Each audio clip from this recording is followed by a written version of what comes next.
Hello বন্ধুরা, কেমন আছো তোমরা সবাই? আশা করছি সকলেই খুব ভালো আছো। আমিও বেশ ভালোই আছি। আমি শিউলি, আজ আবার একটা নতুন ভিডিও নিয়ে তোমাদের সামনে হাজির হয়ে গেছি। চলো তাহলে ভিডিও শুরু করা যাক। দেখো, আমি বাজার থেকে চিকেনটাকে দুরকমভাবে কাটিয়ে নিয়েছি, একটা উইথ বোন, একটা বোনলেস। তো প্রথমে আমি মাংসটা ভালো মতো করে ধুয়ে নিয়েছি, তারপর ম্যারিনেশন করে নিচ্ছি। দুটো মাংসই ম্যারিনেশন করে নিচ্ছি একসাথে। দেখো, প্রথমেই 1 চামচ করে আমি আদা রসুন পেস্ট দিয়ে দিয়েছি, তারপরে কাশ্মীরি লঙ্কার গুঁড়ো 1 চামচ করে দিয়ে দিচ্ছি। আজকে কিন্তু আমি বোনলেস মাংসটাই রান্না করব, ওটা আমি চিলি চিকেন করব, তোমাদের সামনে ওটাই শেয়ার করব। যেহেতু আমি একসাথে এনেছি মাংসটা, তাই আমি দুটো মাংস একসাথেই ম্যারিনেশন করে নিচ্ছি, তাই তোমাদের সাথে দুটো ম্যারিনেশনই শেয়ার করলাম। আচ্ছা, এর মধ্যে আমি হলুদ গুঁড়োটা ইউজ করছি, কিন্তু বোনলেস মাংসটার মধ্যে কোনো হলুদ গুঁড়ো দেবো না, কারণ চিলি চিকেনে হলুদ গুঁড়ো যায় না, হলুদ গুঁড়ো দিতে লাগে না, তাই এটার মধ্যে আমি হলুদ গুঁড়োটা স্কিপ করলাম। এরপরে দিচ্ছি পরিমাণ মতো নুন, দু জায়গাতেই দিয়ে নিচ্ছি।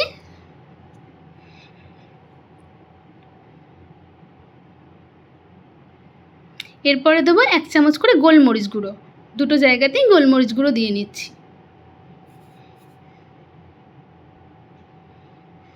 এবার দেবো সামান্য পরিমাণে সাদা তেল। এই সাদা তেলটা দেওয়ার জন্য না মাংসের মধ্যে টেক্সচারটা আরও অনেক ভালো আসে, মাংস খুব সফট হয় আর খুব স্মুথ হয়। অবশ্যই ম্যারিনেশন করার সময় এই সাদা তেলটা ইউজ করো তোমরা। এবার দিচ্ছি সামান্য পরিমাণে লাল লঙ্কার গুঁড়ো,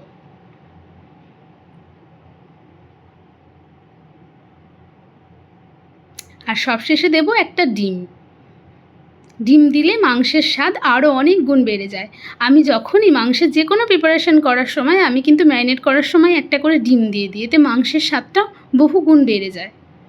দেখো, আমি দু জায়গাতেই ডিম দিয়ে নিয়েছি।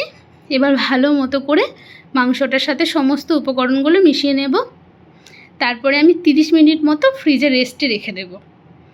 ম্যারিনেশন করার পর অবশ্যই কিছুটা সময় রেস্টে রেখে দিও, তাতে আরও স্বাদটা বেড়ে যায়। দেখো, আমি খুব ভালো করে মিশিয়ে নিচ্ছি।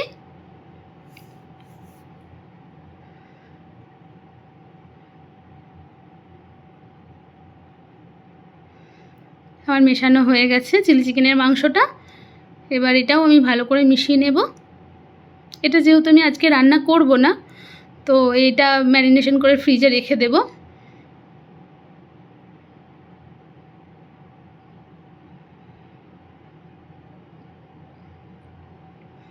দেখো, আমি ভালো মতো করে দুটো জায়গাতেই মাংস খুব ভালো মতো করে ম্যারিনেশন করে নিয়েছি।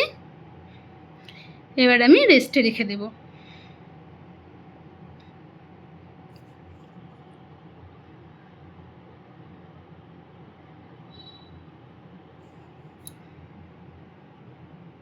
দেখো, ফিরে এলাম 30 মিনিট পর। এবার আমি মাংসটার মধ্যে 2 চামচ মতো কর্নস্টার্চ আর 1 চামচ মতো ময়দা মিশিয়ে নিচ্ছি। আর এদিকে 1 চামচ মতো কর্নস্টার্চ একটু সামান্য জলে গুলে রেখে দিয়েছি, এটা আমার পরবর্তীতে কাজে লাগবে। দেখো, আমি খুব ভালো মতো করে মাংসের সাথে ময়দা আর কর্নস্টার্চটা মিশিয়ে নিচ্ছি। এদিকে দেখো, আমি মশলার জন্য এলাচ, দারচিনি, লবঙ্গ, 1 চা চামচ মৌরি আর স্টার অ্যানিস মানে তারা ফুল ভালো করে ড্রাই রোস্ট করে পাউডার করে নিয়েছি। আর আদা, রসুন, লঙ্কা ছোটো ছোটো চপ করে কেটে নিয়েছি। আর পেঁয়াজ আর ক্যাপসিকাম কিউব করে কেটে রেখেছি। এদিকে দেখো, আমার কাছে টমেটো কেচাপ ছিল না, তাই আমি টমেটো পিউরি ইউজ করেছি, তাই বলে স্বাদের কোনো পার্থক্য কিন্তু হয়নি। আর এর মধ্যে আমি 1 চা চামচ ডার্ক সয়া সস, 1 চা চামচ গ্রিন চিলি সস, 1 চা চামচ রেড চিলি সস ভালো মতো করে মিশিয়ে নিয়েছি। দেখো, আমার সমস্ত প্রিপারেশন হয়ে গেছে। এবার কড়াইয়ের মধ্যে আমি তেল গরম করতে বসিয়ে দিয়েছি পকোড়াগুলো ভাজার জন্য। তো একে একে আমি পকোড়াগুলো ভেজে নিচ্ছি। দেখো, কি সুন্দর কালার এসেছে। এই অবস্থাতেই তো আমি আর আমার হাজবেন্ড অর্ধেক পকোড়া খেয়ে ফেলেছি। যাই হোক, দেখো, এবার তেলের মধ্যে আমি লঙ্কা, আদা, রসুন দিয়ে দিচ্ছি।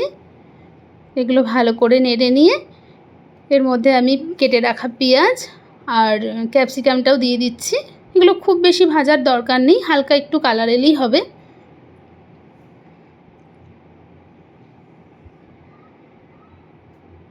দেখো মোটামুটি হয়ে গেছে। এবার এর মধ্যে আমি টমেটো পিউরিটা মিশিয়ে দেব।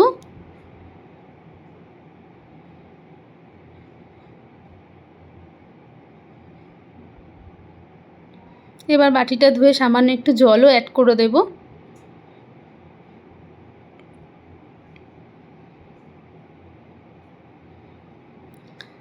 দেখো ফুটে গেছে। এবার এর মধ্যে আমি যে কর্নস্টার্চটা গুলে রেখেছিলাম সেটা দিয়ে দিলাম, আর ভেজে রাখা মশলাটাও দিয়ে দিলাম। এবার ভালো করে মিশিয়ে নেব।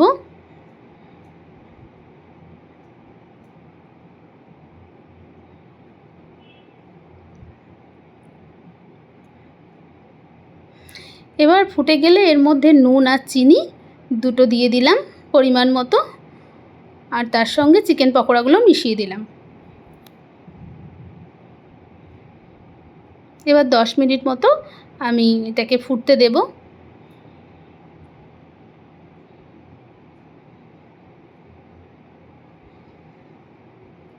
দেখো 10 মিনিট পরে ফিরে এলাম, দেখতে ঠিক এরকম হয়েছে।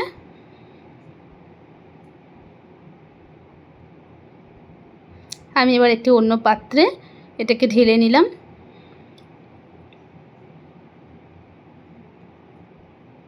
কি দেখে লোভ লাগছে তো?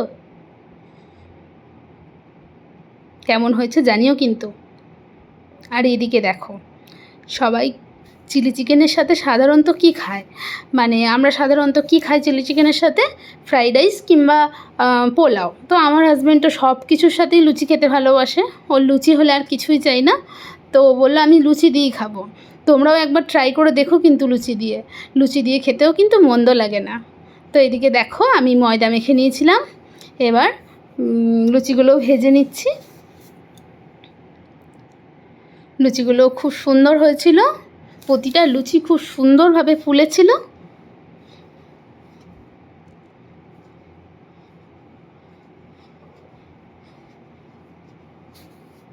দেখো লুচিগুলো খুবই সুন্দরভাবে ফুলে উঠেছে।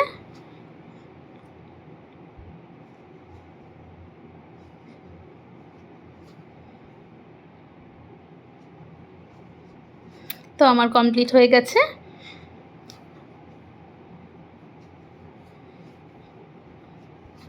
সবগুলো আমি রেডি করে নিয়েছি। এবার আমি আমার হাজব্যান্ডকে পরিবেশন করেছি। কি দেখে জানাও কেমন লাগছে। আর আমার ভিডিওগুলো যদি তোমাদের ভালো লাগে তাহলে প্লিজ আমার সাথে থেকো, চ্যানেলটা ফলো করে দিও। ধন্যবাদ।